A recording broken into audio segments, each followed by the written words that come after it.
Hi friends, வணக்கம்.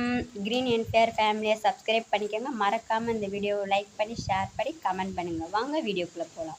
இன்றைக்கி என்னென்னு பார்த்தீங்கன்னா, வாழ்க்கை எனும் பயணத்தை பற்றி தான் இந்த வீடியோவில் பார்க்க போகிறோம். அதாவது நம்ம ஒரு பாதையை உருவாக்கணும் அப்படின்னா, அதில் உள்ள கல் முள் எல்லாமே கடந்து போனால் மட்டும்தான் நம்ம ஒரு நல்ல பாதையை உருவாக்க முடியும். அதே மாதிரி தான் நம்ம வாழ்க்கையை கடந்து போகணும்னா, அதில் உள்ள கஷ்ட நஷ்டங்களையும் தாங்கிக்கிட்டால் மட்டும்தான் அதில் உள்ள வாழ்க்கையில் உள்ள இன்பங்கள் எல்லாமே நமக்கு கிடைக்கும். ஓகேங்களா? இப்போ நம்ம பாதையில் கடந்து போகும்போது கல் முள்ளெல்லாம் நம்ம காலில் குத்தும். அதனால் சில வலிகள் ஏற்படும். அதற்காக அந்த பாதையை உருவாக்காமல் விட்டால் நமக்கு வாழ்க்கையே கல் முள் மாதிரி வழியாகிவிடும். அதே மாதிரி தான் நம்ம பாதையை பயணத்தை உருவாக்கும் போதும் சில வழிகள் சொற்கள் நம்மளை காயப்படுத்தினாலும் அதையும் கடந்து சென்றால் மட்டும்தான் வாழ்க்கையில் வெற்றி என்பது இருக்கும்.